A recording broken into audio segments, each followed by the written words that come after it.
الحمد لله رب العالمين، الصلاة والسلام على خاتم النبيين، أما بعد. أعوذ بالله من الشيطان الرجيم، بسم الله الرحمن الرحيم. وإنك لعلى خلق عظيم. وكان رسول الله صلى الله عليه وسلم أحسن الناس وأجود الناس وأخشع الناس، وما ضرب عليه الصلاة والسلام شيئا قط بيده ولا امرأة ولا خادما إلا يجاهد في سبيل الله، ولم يكن عليه الصلاة والسلام فاحشا ولا متفحشا ولا صخابا في الأسواق ولا يجزي بالسيئة السيئة ولكن يعفو ويصفح. وكان عليه الصلاة والسلام يعود المريض ويتبع الجنازة ويجيب دعوة المملوك. وكان عليه الصلاة والسلام يخسف نعله ويخيط ثوبه ويعمل في بيته ويفلي ثوبه ويحلب شاته ويخدم نفسه. وكان عليه الصلاة والسلام طويل الصمت. وقال أنس رضي الله تعالى عنه قال: خدمت النبي صلى الله عليه وسلم 10 سنين فما قال لي أف ولا لما صنعت ولا إلا صنعت. وقيل: يا رسول الله ادع على المشركين. قال: إني لم أبعث لعانا وإنما بعثت رحمة. وكان عليه الصلاة والسلام أشد حياء من العذراء في خدرها،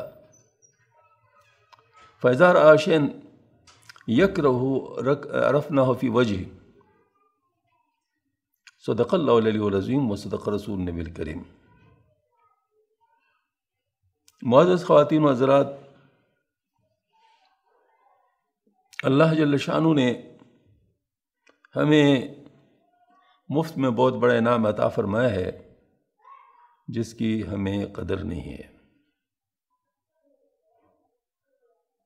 جیسے اللہ پاک کسی کو اچھی آنکھیں عطا فرما دے، اچھا دماغ عطا فرمائے، اچھے ہاتھ پاؤں عطا فرمائے، اچھا معدہ، اچھا لیور، یہ جسم کے جتنے اعضاء ہیں وہ سب اچھے عطا فرمائیں پیدائشی طور پر، تو اس کو اس کی قدر نہیں ہوتی.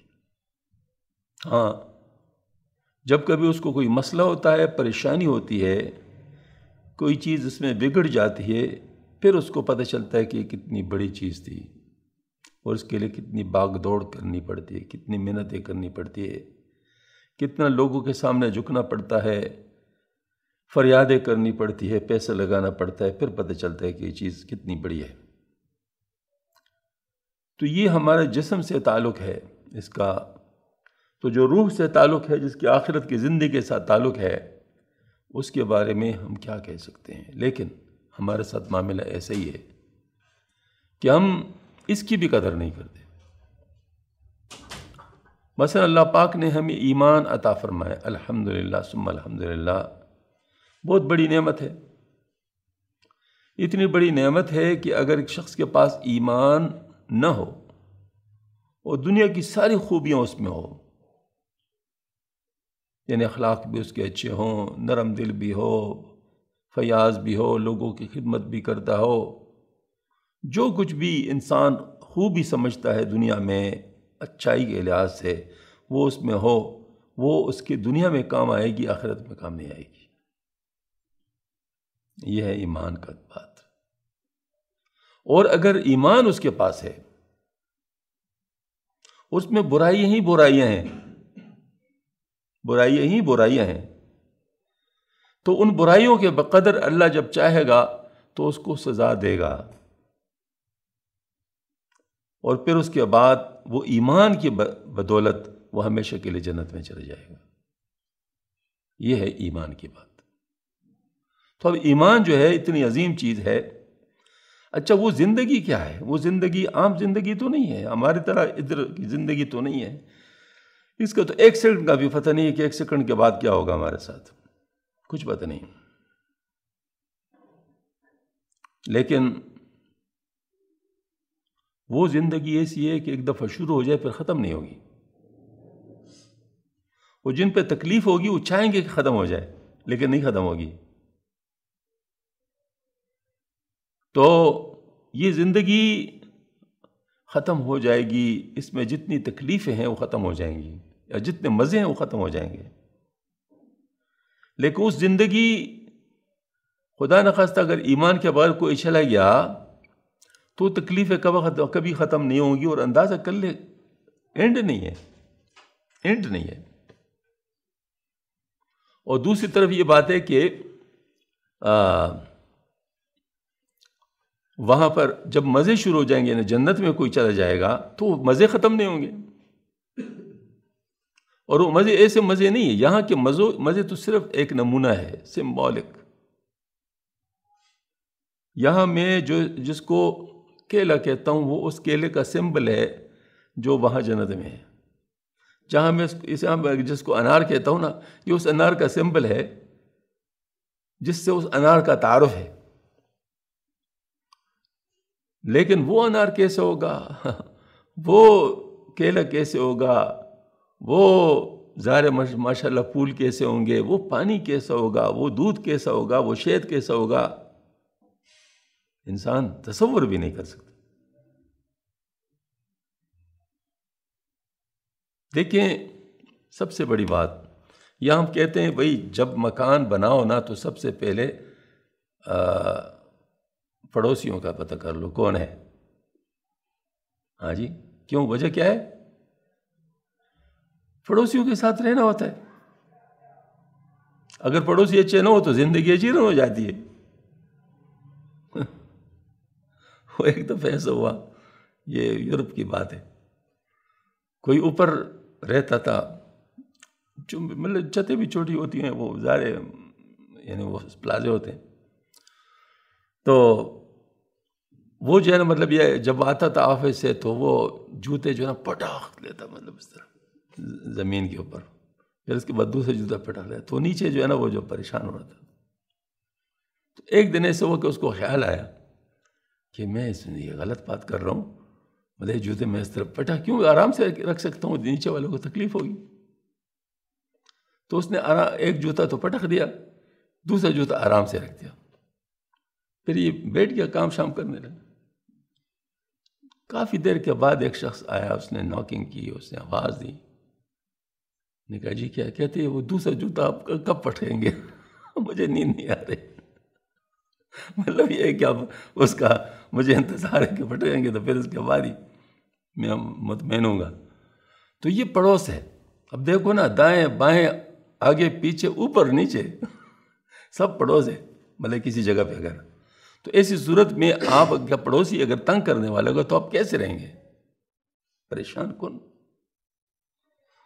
تو جنت میں پڑوس کیسے ہوں گے؟ سبحان اللہ، یہ کیا بات ہوگی، اللہ میں نصیب فرمائے۔ جہاں پر آپ صلی اللہ علیہ وسلم ہوں گے، جہاں پر صحابہ کرام ہوں گے، جہاں پر اولیاء کرام ہوں گے، جہاں بڑے بڑے اللہ والے ہوں گے، فرشتوں سے ملاقاتیں ہوں گی، کیا کیا باتیں ہوں گی۔ ہاں جی، وہ ایک دفعہ حضرت تانوی رحمۃ اللہ علیہ سے کسی نے پوچھا کہ حضرت اتنی بڑی جنت کے پوری دنیا کے 10 گنا عام جنتی کو ملے گا، اس جنت میں لوگ کیا کریں گے؟ ہاں جی، اس نے کہا تو بڑا بذوق آدمی۔ اس نے کہا کیوں؟ اس نے کہا اچھا یہ بتاؤ تمہارا دل چاہے گا کہ آپ صلی اللہ علیہ وسلم کی دعوت کرو جنت میں؟ کہتے کیوں نہیں؟ تو نے کہا آپ صلی اللہ علیہ وسلم اکیلے آئیں گے؟ وہ تو اپنے ساتھ پورا، پھر کیا کرو گے؟ تو مطلب یہ تو خیر اس کے مطابق اس کو جواب دے دی۔ مقصد میرا یہ ہے کہ وہ عجیب جگہ ہوگی جنت، اللہ نصیب فرمائے۔ تو اور اس کے مقابلے میں دوزخ، انا للہ و انا راجعون، اللہ میں بچائے۔ اس کی ہولناکیاں، اس کی تباہ کاریاں، اس کی پریشانیاں، اس کی تنہائی، ہاں جی، اس کا تیز آگ، کیا کیا آدمی کہہ دے، آدمی کچھ نہیں کہہ سکتا۔ بس اللہ پاک ہماری حفاظت فرمائے۔ دیکھو قرآن پاک میں اللہ پاک فرماتے ہیں کہ جو آگ سے بچ گیا فقط فاز فوزا عظیما، بس اس نے عظیم کامیابی حاصل کر لی۔ ان اللہ پاک فرماتے تو اللہ پاک کو پتہ ہے نا کہ وہ آگ کیسی ہے۔ جو آگ سے بچ گیا اس نے عظیم کامیابی حاصل کر لی۔ حضرت تانوی رحمۃ اللہ نے ایک دفعہ ارشاد فرمایا میں تو جنت کا حرص بھی نہیں کر سکتا ہوں، اپنے اعمال کیسے ہیں، ہاں البتہ چونکہ جہنم سے میں ڈرتا ہوں تو میں دعا کرتا ہوں کہ اللہ جنتیوں کی جوتیوں میں جگہ مل جائے، لیکن مل جائے۔ ہاں جی، مطلب یہ ہے کہ کیونکہ دوزخ میں برداشت نہیں کر سکتا، اور یہی بات ہوتی ہے۔ اللہ والے اس چیز کو جانتے ہیں، اس وجہ سے ہم لوگ کو آگ سے بچنے کا باقاعدہ مانگنا چاہیے، باقاعدہ مانگنا چاہیے، رو رو کے مانگنا چاہیے۔ دیکھو رمضان شریف آ رہا ہے انشاءاللہ، جلدی انشاءاللہ آ جائے گا۔ رمضان شریف میں 4 چیزیں کثرت کرنے کا حکم ہے، 4 چیزیں۔ ایک لا الہ الا اللہ کی کثرت، ایک استغفار کی کثرت،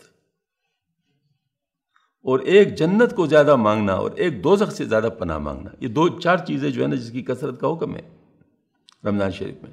تو اس کا مطلب کیا ہوا کہ آگ سے پناہ مانگنا چاہیے۔ آگ بہت سخت چیز ہے، اللہ تعالیٰ ہماری حفاظت فرمائے۔ بہرحال بات بڑی لمبی ہو جائے گی، میں صرف اتنا عرض کرنا چاہتا تھا کہ اس زندگی کو بنانے کے لیے اللہ پاک نے ایک بہت بڑی نعمت ہمیں دی ہے، اور وہ ہے ایمان۔ اس ایمان کے کچھ تقاضے ہیں، اس کے پورا کرنے کا حکم ہے، پورا کرنے کا حکم ہے۔ تو کیا ہے وہ؟ یہ ہے کہ سب سے پہلے بات کہ انسان اپنی عبادات کر لے، صحیح، ہاں جی، عبادات کر لے، نماز پڑھے، روزہ رکھے، زکوٰۃ دے، حج کرے۔ بہت سارے لوگ ایسے ہیں جو عقائد کو درست کرنے کو کافی سمجھتے ہیں، عقائد کو درست کرنے کو کافی سمجھتے ہیں، اگرچہ یہ بہت بڑی نعمت ہے عقائد کا درست کرنا، جس پر ابھی میں نے بات بھی عرض کی، لیکن کافی نہیں ہے۔ میتھمیٹکس میں ہمارے ایک اسٹیٹمنٹ ہوا کرتی تھی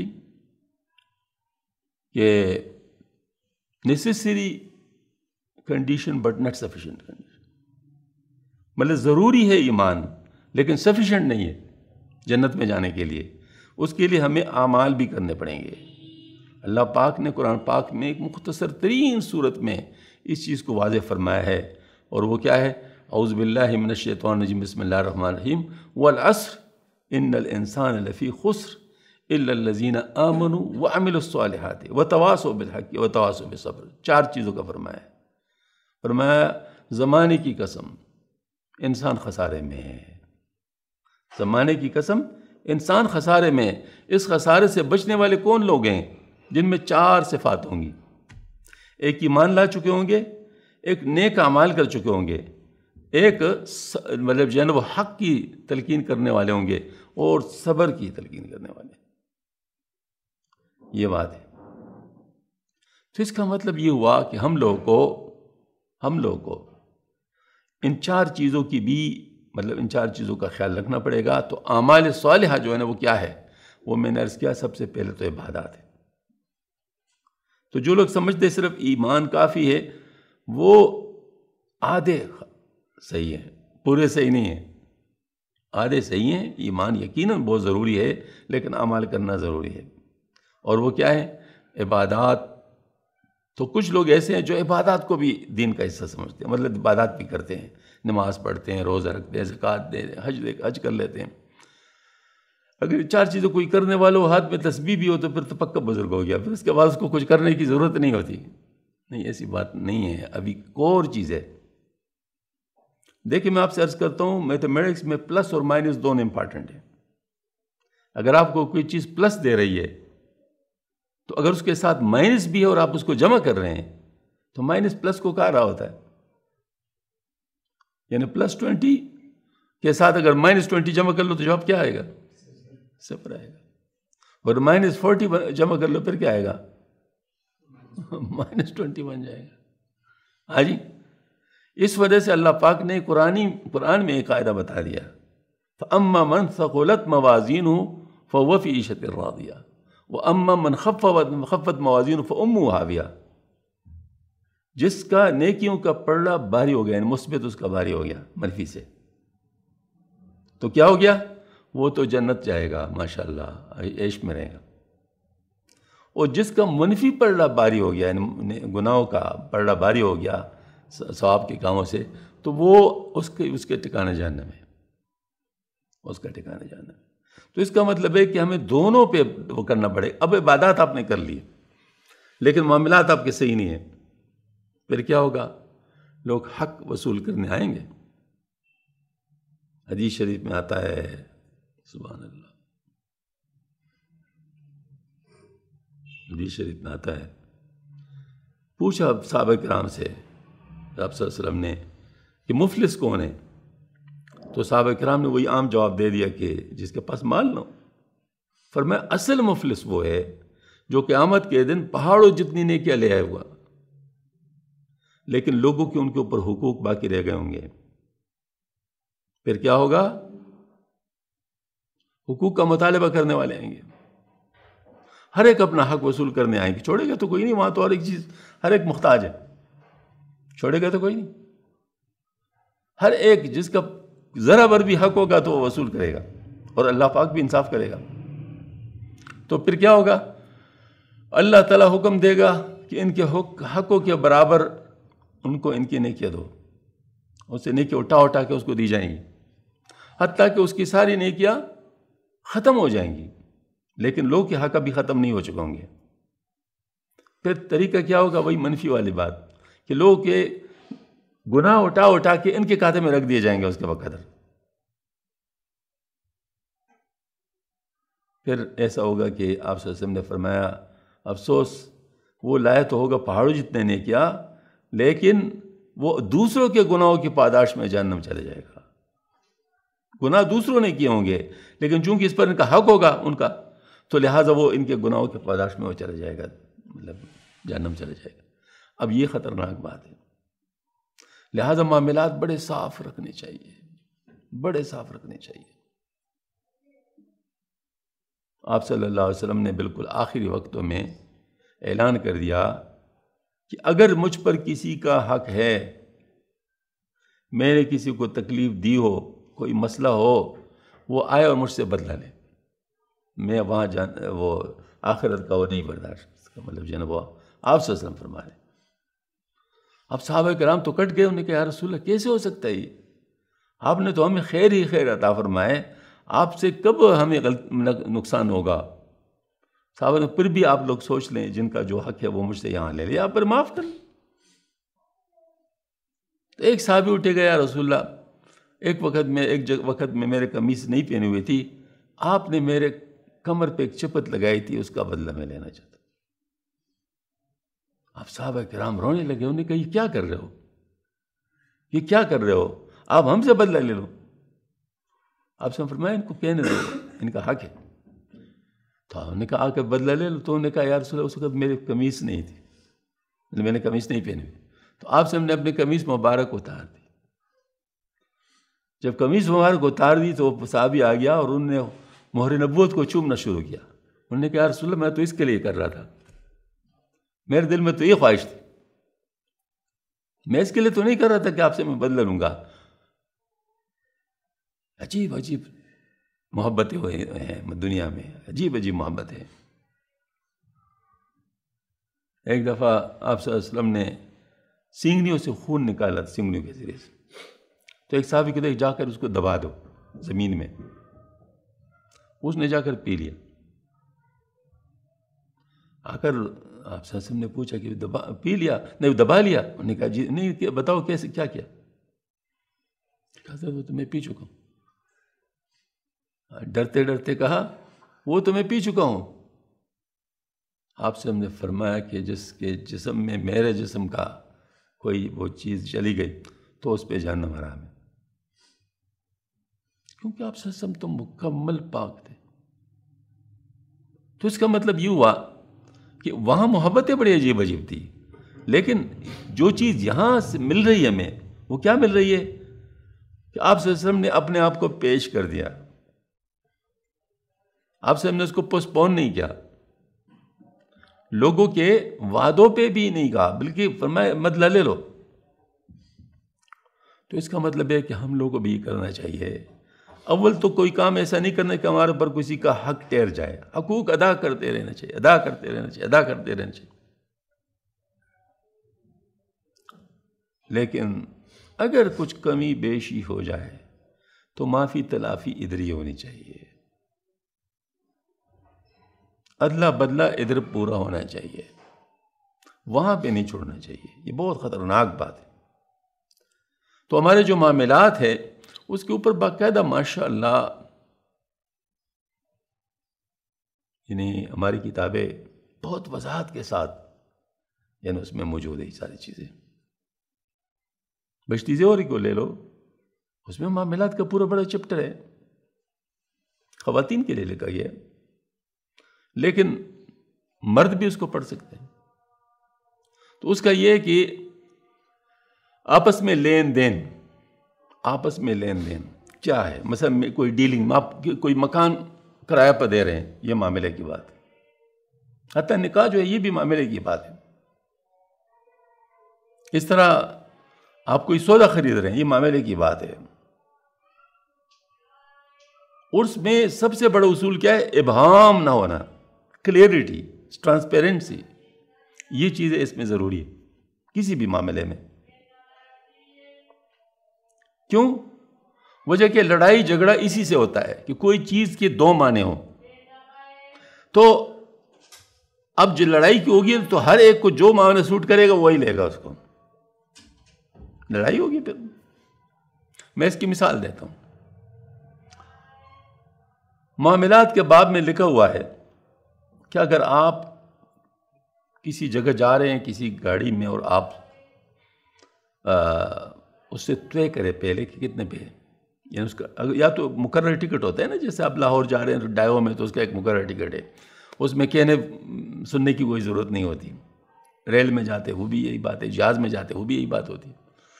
لیکن ٹیکسی میں اب اگر آپ جاتے ہیں تو پھر اس میں طے کرنا ہوتا ہے کتنے پہ جاؤ گے۔ جب تک طے نہ ہو بیٹھنا نہیں ہے، ورنہ کیا ہوگا؟ مثلا آپ نے کہا جی کتنے پہ آؤ، کہتے جی بس جو مرضی ہے دے دو۔ اصل میں اس طرح کرتے ہیں، وہ کیا کرتے ہیں جو مرضی دے دو۔ اچھا آپ بیٹھ گئے، جگہ پہ پہنچ گئے، جی آپ نے 100 روپے نکال لیجیے۔ 100 روپے نہیں جی 150 روپے ہوتے ہیں۔ جی آپ نے کہا تھا جو مرضی دے دو۔ نہیں کہا میں تو آپ کو شریف آدمی سمجھتا ہوں۔ اب کیا بات ہے، لڑائی شروع ہو گئی۔ کون فیصلہ کرے گا؟ ایک بھی چیخے گا، دوسرا بھی چیخے گا، نتیجہ فساد۔ اس کا بہتر یہی ہے کہ آپ طے کر لیں۔ میرے ساتھ ایسا ہوا۔ کیسے ہوا؟ ہم جا رہے تھے فیض آباد سے، وہاں پر ایک مدرسہ ہے راول ڈیم سے کچھ پہلے، ادھر جانا تھا۔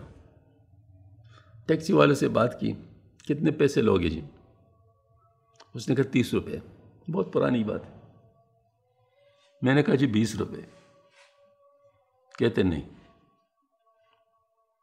پھر میں نے کہا پھر میٹر پہ جاتے ہیں۔ ان دنوں 5 روپے میٹر تھا، 5 روپے کلو میٹر۔ تو اس نے کہا میں 4 روپے کلو میٹر لوں گا۔ میں نے کہا طے ہو گیا، ٹھیک ہے اوکے 4 روپے، ٹھیک ہے میں مان لیتا ہوں، بات طے ہو گئی۔ اب بیٹھ کے مدرسے سے پہنچ گئے، 70.5 روپے بن گئے میٹر کے۔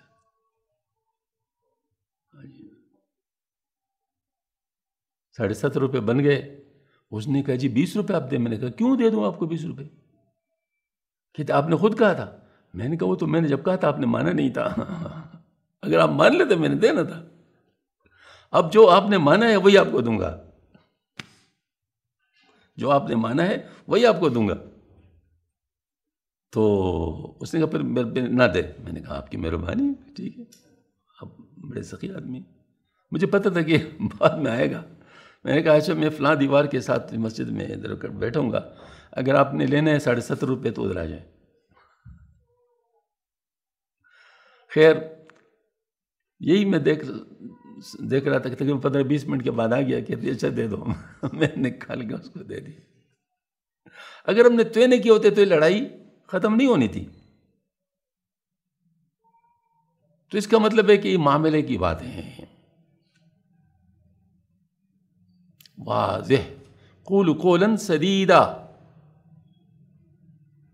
پکی بات، واضح بات کرو، جو ہے بس وہی کہو، اس میں درمیان میں پھر دوسری بات نہ ہو، ایسا لفظ بھی استعمال نہ ہو جس کے 2 معنی ہوں۔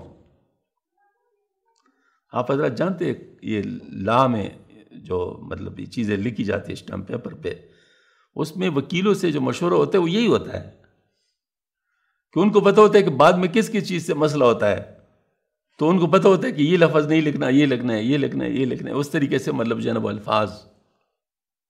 آپ کو شاید علم ہو گیا نہیں، کہ غلام اسحاق خان جس وقت استعفیٰ اس نے دیا تھا، تو وہ تو چونکہ بڑے کئی آدمی تھے، بہت پرانے وہ تھے، ہاں جی، تو اس نے بہت وقت لگایا تھا لکھنے پہ، کافی ساری چیزیں آگے پیچھے کہ نہیں یہ نہیں یہ نہیں یہ نہیں، اس کو کروا رہے تھے. مقصد میرا یہ ہے کہ یہ معاملے کی بات ہوتی ہے، اس میں کلیئرٹی ضروری ہے. دوسری بات پھر معاملات پر بات نہیں رکتی، اس کے آگے معاشرت ہے. معاملہ ہوتا ہے دو آدمیوں کے درمیان، اور معاشرت پورے معاشرے کے درمیان ہوتا ہے. مثلا میں گھر میں رہ رہا ہوں تو میری معاشرت کیسی ہے؟ شریعت کے مطابق یا خلاف شرع ہے؟ میں محلے میں رہتا ہوں تو میری معاشرت کیسی ہے؟ شریعت کے مطابق یا خلاف شرع ہے؟ میں مسجد میں جاتا ہوں، میرے وہاں جانا شریعت کے مطابق یا شریعت کے خلاف ہے؟ آپ کہیں میں مسجد میں جانا میں شریعت کے خلاف کیا بات بتاتا ہوں. صفحے بیٹھی ہوئی ہیں، آپ بعد میں آ گئے. جو پہلے آئے ان سے کہا گیا جو پہلے جگہ ہو وہیں پر بیٹھو تاکہ لوگوں کو آپ کی گردنیں نہ پھیلانگنی پڑے، اور جو بعد میں آتے ہیں ان سے کہتے گردنیں نہ پھیلاؤ، جہاں جگہ ملے وہاں بیٹھ جاؤ. سمجھ میں آ گئی نا بات؟ یہ معاشرت ہے اور کیا ہے. اب اگر کوئی اس طرح پلانگتا ہوا جائے تو یہ خلاف شرع ہے، خلاف شرع ہے، اس سے پوچھا جائے گا. آپ دنیا کی باتیں مسجد میں کر رہے ہیں، خلاف شرع ہے، پوچھا جائے گا. ہاں جی، اس طریقے سے آپ پانی زیادہ استعمال کر رہے ہیں، مسجد کا نل کا مسلسل چل رہا ہے، آپ مطلب یہ ہے کہ آپ برش کر رہے ہیں اور ادھر جو ہے نل کا چل رہا ہے، خلاف شرع ہے، پوچھا جائے گا.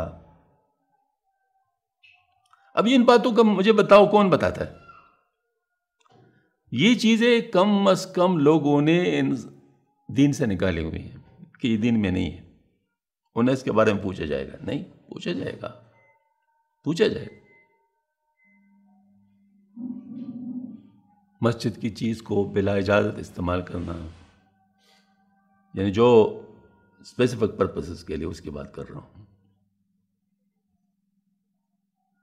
اب وہ مسجد کی بالٹی لوگ لے جاتے پانی بھرنے کے لیے، پوچھتے بھی نہیں، اجازت نہیں ہے. ہمارے ہاں تصور یہ ہے کہ جو پبلک پراپرٹی ہے، یعنی مطلب مشترکہ، اس پہ کوئی پرواہ نہیں کرتا. حالانکہ سب سے زیادہ خطرناک بات وہ ہے،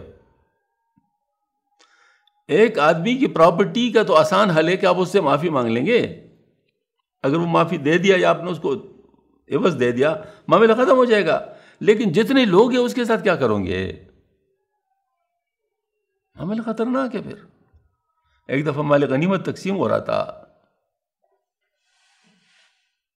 تو مال غنیمت جب تقسیم ہو گیا تو ایک صاحب ایک چادر لے آئے کہ حضرت یہ رہ گئی ہے. حضرت ناراض، آپ سے ناراض، فرمایا میں اس کے ساتھ اب کیا کروں، کیسے تقسیم کروں؟ کیونکہ اس میں حصہ تو سب کا ہے، تو میں کیسے تقسیم کروں؟ آپ تو مقصد یہ ہے کہ اس کو جو ہے نا، یعنی ان چیزوں کو سمجھنا چاہیے. ہمارا دین ہر چیز کے بارے میں گائیڈ کرتا ہے. تو معاشرت جو ہے اس پہ بہت زیادہ توجہ دینی چاہیے.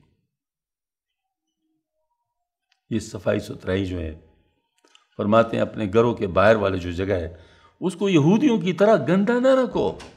اب دیکھو اس وقت یہودی اس طرح کرتے تھے،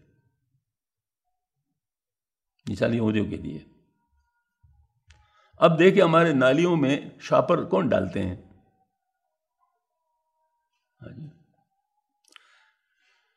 گھر سے باہر کر لو پھر ٹھیک ہے، پھر جیسے بھی ہے. حالانکہ ایسا ٹھیک نہیں ہے، بلکہ کیا کہیں. اب دیکھیں مکان بنانے پر اتنا خرچ کریں گے، لاکھوں روپے، صرف ایک انڈر گراؤنڈ نالی بنانے کے لیے تاکہ پانی نالی کے اندر ڈائریکٹ جائے، راستے میں نہ آئے، یہ خرچ نہیں ہوگا جی، اس پہ بڑے پیسے لگتے ہیں۔ پورے راستے میں پانی، وہ صفائی کر رہی ہوتی ہیں عورتیں اور پانی باہر پھینک دیتی ہے۔ اب کوئی نماز جا رہا تو اس کے کپڑے ناپاک ہو جاتے ہیں یا کوئی اور بات ہو جاتی ہے، اس بات کا خیال ہی نہیں۔ اور جس وقت آپ بات کریں لڑائی، حالانکہ غلطی اپنی ہے۔ پر نالے جو ہیں اوپر کھلے ہوتے ہیں، اب جیسے پانی آتا ہے درمیان میں راستے میں پڑتا ہے، حالانکہ اس کے ساتھ پائپ لگانا چاہیے، نیچے لانا چاہیے، پائپ نالی کے اندر پانی جانا چاہیے، لیکن اس کا سوچتے نہیں ہیں۔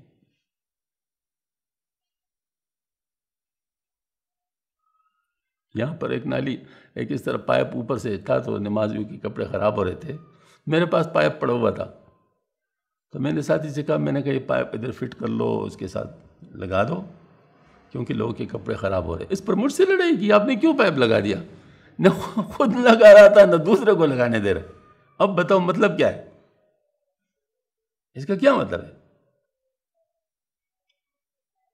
تو اس کا مطلب ہے کہ ہم لوگ کو معاشرت کا سینس ہی نہیں۔ انگریزی میں اس کو سیوک سینس کہتے ہیں، لیکن اصل میں ہمارا مسئلہ ہے دین کی بات، غیر شرعی معاشرت۔ تو معاشرت جو ہے نا معاملہ اور گمبھیر ہو جاتا ہے، اور پھر اس کے بعد اخلاق ہے۔ اخلاق تو اس سے بھی اونچی بات ہے۔ آپ صلی اللہ علیہ وسلم کے بارے میں قرآن پاک میں اللہ پاک فرماتے ہیں، اِنَّكَ لَعَلَىٰ خُلُقٍ عَظِيمٍ، بے شک آپ کے اخلاق بہت بلند ہیں۔ تو میں خیر عرض کر رہا تھا، وقت تقریباً پورا ہو جاتا ہے، لیکن معاشرت کے بارے میں بات عرض کرنا چاہتا تھا۔ تو پورے معاشرت پہ تو بات ہو نہیں سکتی، وہ بہت بڑا چیپٹر ہے، بہت وسیع چیپٹر ہے، اس کو کور تو نہیں کیا جا سکتا، لیکن اس کا ایک یونٹ پر صرف بات کرتا ہوں، ایک یونٹ، اور وہ ہے انسان کے اپنے گھر کے اندر معاشرت، کہ گھر کے اندر ہماری معاشرت کیسی ہو۔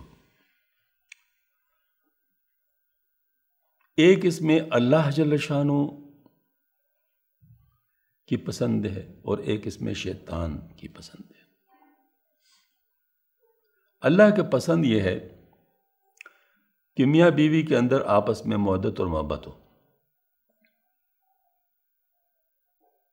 کیونکہ گھر میں حالات ٹھیک ہوں گے تو پوری معاشرت اس سے ٹھیک ہوگی۔ اس طرح پورا، اور اگر گھر میں حالات خراب ہوں گے تو پوری معاشرت متاثر ہوگی۔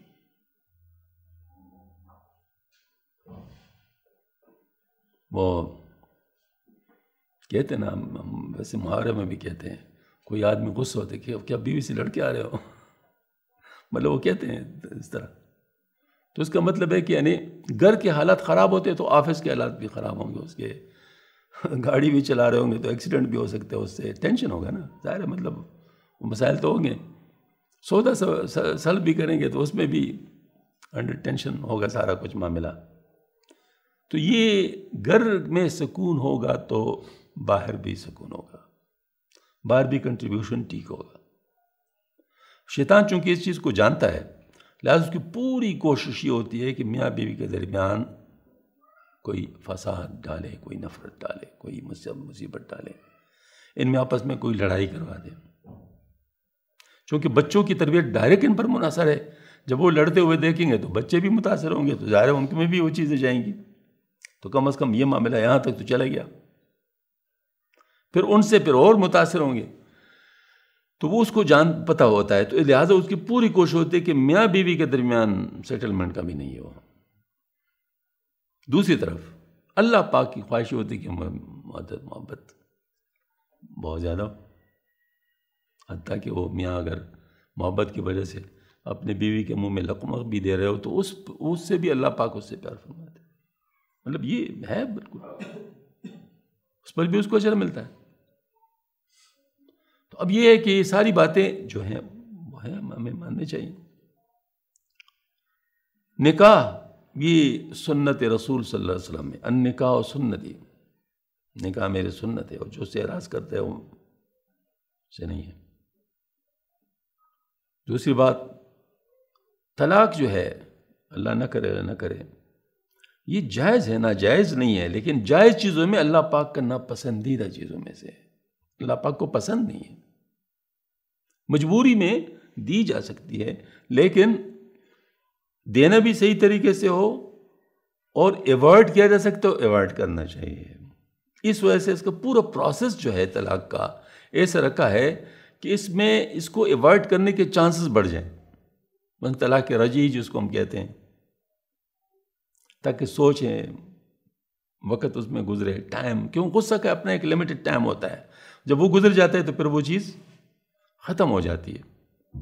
تو اس طریقے سے مطلب یہ ہے کہ اللہ پاک نے یہ سامان کیا ہوا ہے کہ لوگ اس طرف نہ جائیں، لیکن اس کے باوجود بھی اگر جاتے ہیں تو جائز ہے، لیکن اللہ پاک کیا ناپسندیدہ ہے. اور جو ایک وقت میں 3 دیتے وہ بہت ہی زیادہ ناپسندیدہ ہے. وہ تو جہالت ہے، وہ تو جہالت ہے. تو خیر، میں عرض کر رہا تھا کہ میاں بیوی کے درمیان اچھا تعلق اللہ پاک کو بہت پسند ہے. اس میں سب سے بڑی بات کیا ہے؟ ایک تو میرے خیال میں ایک دوسرے کے عذر کو سمجھنا، اس پہ فوراً ریئیکٹ نہ کرنا، بلکہ اس پہ سوچنا کہ اگر میں اس جگہ ہوتا یا ہوتی تو کیا ہوتا.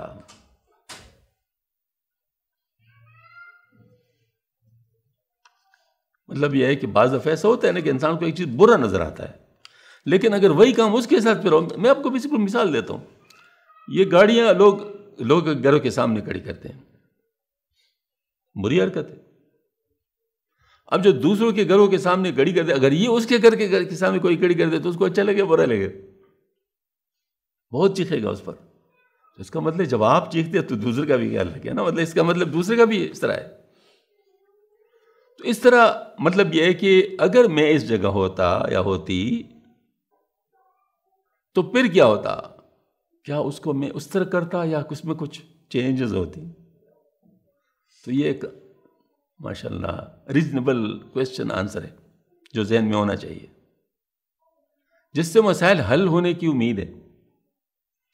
اور اگر ایسا نہیں ہے، فوری ڈیسیشنز ہے، تو اس کو تعجیل کہتے ہیں، اور تعجیل کا کام شیطان کا ہے. سنا ہوگا جلد بازی کس چیز کا کام ہے؟ وہ شیطان کا ہے. لڑائیاں سب جلد بازی سے ہوتی ہیں. جس میں سوچ بچار آ جائے پھر لڑائی نہیں ہوتی. میں آپ کو ایک بات بتاؤں، میرے ساتھ تو چونکہ بہت سارے لوگوں کا تعلق ہے، مردوں کا بھی ہے، عورتوں کا بھی ہے، پرابلمز میرے سامنے آتے ہیں. میں ان کو اس وقت جب مسئلے کو حل کرنے کی جب مجھ سے عرض کرتے ہیں، کہتے ہیں، تو میں ان سے ایک بات کہتا ہوں. میں نے کہا دیکھو، اس وقت وہ سوچو جو بعد میں آنے والا ہے. اس وقت وہ سوچو، یہ تمہارا کام ہے. کیونکہ میرا ایکسپیرینس یہ ہے کہ اگر خدا نہ خواستہ کوئی ایونٹ واقعہ ہوتا ہے طلاق کا یا لڑائی کا، تو سب سے پہلے پھر انسان خود پشیمان ہوتا ہے. اس کو پتہ ہوتا ہے کہ میں نے کیا کیا، اگر میں ایسا نہ کرتا تو اچھا تھا. کیونکہ اس سے آگے مسائل پر اور زیادہ خطر. مثلا کسی نے کسی کو قتل کیا، اللہ بچائے، تو بعد میں وہ اتنا، مثلا ایک وقت میں صرف ایک بات پہ سر نہیں جھکا رہا تھا، اب سب کے سامنے سر جھکانے پہ مجبور ہے. تانے دار کے سامنے بھی، جج کے سامنے بھی، چودھری کے سامنے بھی، خان کے سامنے بھی، پتہ نہیں کس کے سامنے اس کو سر جھکانا پڑ رہا ہے. اس وقت اگر تھوڑا سا سر جھکا دے تو اچھا نہیں تھا، اتنی مصیبت سے بچ چکا ہوتا. تو یہ باتیں ہمیں سوچنی ہے کہ بعد میں کیا ہوگا. میں یہ ڈیسیشن کر رہا ہوں، آیا یہ ڈیسیشن میں مجھے بعد میں ہضم ہوگا یا نہیں؟ اس کے ساتھ کیا مسائل ہو؟ سب سے بڑی بات میں آپ لیتا ہوں،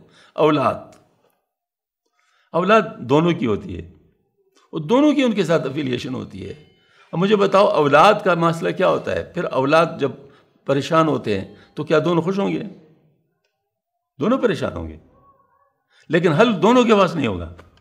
اگر کچھ مسئلہ واقع ہو گیا تو دونوں کے پاس حل نہیں ہوگا، صرف رو سکیں گے، کڑ سکیں گے، پریشانی ہوگی، حل نہیں ہوگا۔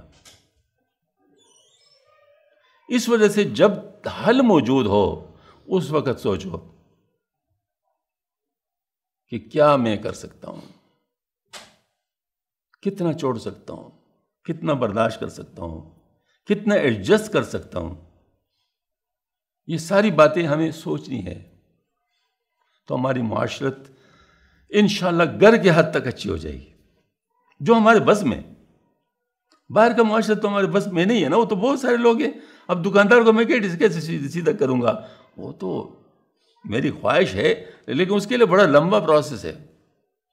مطلب گویا کہ پورے ملکی لیول پہ کوئی بات ہو تو پھر بات کچھ بن سکتی ہے، لیکن گھر کا معاملہ تو گھر والوں کے ہاتھ میں ہے نا، اس کے لیے تو کسی کے پاس جانے کی ضرورت نہیں ہے۔ تو اس وجہ سے ہم کہتے ہیں کہ شریعت پر دونوں متفق ہو سکتے ہیں۔ کیوں؟ لڑائی کب ختم ہوگی؟ کوئی ایسی چیز موجود ہو جس پہ دونوں متفق ہو، مسئلہ آسانی سے حل ہو جائے گا۔ لیکن کوئی ایسی چیز ایگزسٹ نہ کرے گا جس پہ دونوں متفق ہو، پھر مسئلہ ختم نہیں ہوگا۔ میں دیکھا ہے بہت سارے لوگ ہیں جن میں میاں کا بھی میرے ساتھ بیعت کا تعلق ہوتا ہے، عورت کا بھی ہوتا ہے۔ اب لڑائی گھروں میں ہوتی ہے، سارے وہ تو گھروں میں اونچ نیچ تو ہوتی ہے، لڑائی ہو جاتی ہے، مجھے اطلاع ہو جاتی ہے، کبھی ایک کو ڈانٹا، کبھی دوسرے کو ڈانٹا، کبھی ایک کو سنایا، کبھی دوسرے کو سنایا، معاملہ بس ادھر ختم ہو جاتا ہے۔ چلو جی بات ختم ہو گئی، بات بڑھتی نہیں ہے۔ لیکن اگر ایسا نہیں ہے، مجھے بتاؤ پھر کون حل کرے گا؟ اب دیکھو دیا سلائی کی طرح ایک چیز ہوتی ہے، پہلے شعلہ کتنا چھوٹا ہوتا ہے، لیکن جب آگ پکڑتی ہے چیزیں تو کچھ دیر کے بعد پھر یہ حالت ہو جاتی ہے کہ آپ بجھانا بھی چاہے تو نہیں بجھا سکتے، پھر آپ کو بلانا پڑے گا وہ سسٹم۔ ہاں جی، تو اس طریقے سے مطلب یہ ہے کہ یہی والی بات ہے کہ جب ابھی بھڑکا نہیں ہے، اس کے بھڑکنے سے پہلے اس کو ختم کرو۔ تو اس کی ایک صورت تو یہی ہے کہ ایک شخص ایسا ہو جو کہ جس کو حکم کہتے ہیں، ایسا ہو جس پہ دونوں کا اتفاق ہو اور دونوں اس کی بات ایکولی مانتے ہوں، تو معاملہ سیٹل ہو جاتا ہے، آسانی کے ساتھ ہو جاتا ہے۔ کیوں؟ جو صاحب معاملہ ہے وہ اپنے بارے میں صحیح فیصلہ نہیں کر سکتا۔ آپ ڈاکٹر حضرات جو ہوتے ہیں وہ جب بیمار کا آپریشن کرتے ہیں تو رشتہ دار کو چھوڑتے ہیں ادھر، کہتے تم تو نکل جاؤ۔ کیوں؟ اس کو پتہ ہوتا ہے تو برداشت ہی نہیں کر سکتا، اس کو تو کرنا ہوتا ہے، وہ ڈاکٹر ہے نا۔ تو اسی طریقے سے مطلب یہ ہے کہ جو صاحب معاملہ ہوتا ہے وہ جذبات میں گرا ہوتا ہے، وہ اپنا فیصلہ خود نہیں کر سکتا۔ اگر کوئی ایسی صورت ہو، آپ یقین کیجئے ایک جگہ پر ہم نے فیصلہ کیا تھا، وہ جو مطلب ظاہر یعنی فیملی میں کوئی مسئلہ تھا، اللہ کا شکر ہے اللہ نے ہمیں استعمال فرما دیا۔ اس میں دو، ایک مرد اور ایک عورت نے، جن کو عدالت نے صلح کے لیے بٹھایا ہوا تھا، انہوں نے شرارت کی تھی۔ تو جب وہ مسئلہ سیٹل ہو گیا تو اس خاتون کا مجھے فون آیا تھا جس نے گڑبڑ کیا تھا، کیونکہ اس میں انوالو تھی، تو میں نے اسے پوچھنا تھا۔ تو میں نے اس سے کہا خدا کی بندی تو نے کیا حرکت کی تھی؟ ایک مسلمان فیملی کو لڑا کر تو نے کون سی خدمت کی تھی؟ یہ میں نے اس انداز میں پوچھا۔ آپ یقین کیجیے اس کے الفاظ بتاتا ہوں۔ اس نے کہا میری بہن کو بھی طلاق ہوئی ہے، میری بہن کو بھی طلاق ہوئی ہے، اس وقت آپ جیسے لوگ کیوں نہیں تھے؟ تو میں نے کہا خدا کی بندی، کیا اس لڑکی نے جس کا تو نے گھر اجاڑنے کا کوشش کی تھی، اس نے تمہاری بہن کو طلاق دلوائی تھی؟ کہتے نہیں۔ پھر میں نے کہا اب اس کی سزا اس کو کیوں دے رہے تھی؟ کہتے میری غلطی تھی۔ میں نے کہا پہلے توبہ کرو، استغفار کر لو، آئندہ کبھی بھی اس قسم کی حرکت نہ کریں، بہت خطرناک بات ہے، یہ شیطانیت ہے۔ تو میں اس لیے عرض کر رہا ہوں کہ دیکھیں نا، یعنی پھر لوگ کہتے ہیں آپ جیسے لوگ کیوں نہیں تھے،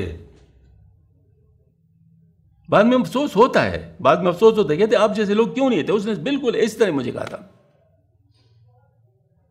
تو اس کا مطلب یہ ہے ایسے موقع پہ ایسے لوگوں کا موجود ہونا اللہ کی رحمت ہوتی ہے. کیوں؟ وجہ کیا ہے؟ اس کو اس کے ساتھ کیا ہے؟ صرف اللہ کی رضا کے لیے بات کر رہا ہوتا ہے نا، اس کو تو اس کے ساتھ کوئی مسئلہ نہیں ہوتا، کوئی انٹرسٹ وغیرہ اس کا پرسنل انٹرسٹ تو نہیں ہوتا. ہاں اس کے لیے بھی اللہ کو راضی کرنے کے لیے بات کرتے ہیں، اس کے ساتھ بھی اللہ کی راضی کرنے کے لیے بات کرتے ہیں. اگر اس قسم کے لوگ ہو تو خدا کی قسم یہ اللہ کی بہت بڑی رحمت ہے، بہت بڑی رحمت ہے. ورنہ بعد میں انسان بہت پچھتاتا ہے. تو اس قسم کا انتظام کرتے رہنا چاہیے. ایک بات تو یہ. دوسری بات شریعت. یہ شریعت نہ میں نے بنائی نہ آپ نے بنائی، کسی اور نے بنائی، یہ اللہ تعالیٰ کی طرف سے آئی ہے. لہٰذا امپارشل موسٹ چیز کون سی ہے؟ شریعت، جس میں کوئی بھی لاجیکل ریزن نہیں مانتی پارشل ہونے کی. امپارشل موسٹ چیز شریعت ہے، جو پہلے سے بن کے آئی ہے، اور بنائی بھی انسان نے نہیں ہے، اللہ تعالیٰ نے. لہٰذا اگر کوئی شریعت پر مطمئن ہو جائے کہ میرا فیصلہ شریعت کرے گا، اگر درمیان میں کوئی اختلاف آیا تو اس کا فیصلہ شریعت پر ہوگا. اور اس میں بھی ذرا بہت آسان صورتحال یہ ہے کہ شریعت میں اپنی فقہ کے مطابق جو کتاب پر جس کتاب پر اتفاق ہو جائے اس پہ ہاتھ رکھے، بھئی ہم اس پر فیصلہ کریں گے، پھر مزید اور آسان ہو جائے گا. کیونکہ بعد میں یہ ہوتا ہے نا کہ فقہ میں اختلاف بھی ہوتے ہیں نا، تو آدمی کہتے ہیں نہیں یہ بات میرے حق میں، دوسرا بات میرے حق میں، تو کسی ایک کتاب پر جب بات ہو جائے تو پھر یہ معاملہ اور بھی سیٹل ہو جاتا ہے. آدمی کہتا ہے بس ٹھیک ہے، جب درمیان میں کوئی بات نہیں. تو ہمارے علاقے میں پشتی زیور ہے جو ماشاءاللہ ان چیزوں کو ڈیل بھی کرتا ہے اور ان چیزوں کو ایڈریس بھی کرتا ہے. تو ہم کہتے ہیں بھائی اسی پہ فیصلہ کرو، جو اس میں لکھا ہے وہ چاہے آپ کے بارے میں چاہے اس کے بارے میں، فیصلہ جو ہے بس وہ اس کے اوپر فیصلہ کرو. اس سے بہت آسانی ہو جاتی ہے. خیر بات بہت لمبی ہو گئی، اتنا بات کھینچنے کی ضرورت نہیں تھی. اللہ جل شان مجھے بھی عمل کی توفیق عطا فرمائے، آپ کو بھی. وآخر دعوانا الحمدللہ رب العالمین. ربنا تقبل منا انک انت السمیع العلیم وتب علینا انک التواب الرحیم. سبحان ربک رب العزۃ عما یصفون وسلام علی المرسلین والحمدللہ رب العالمین برحمتک.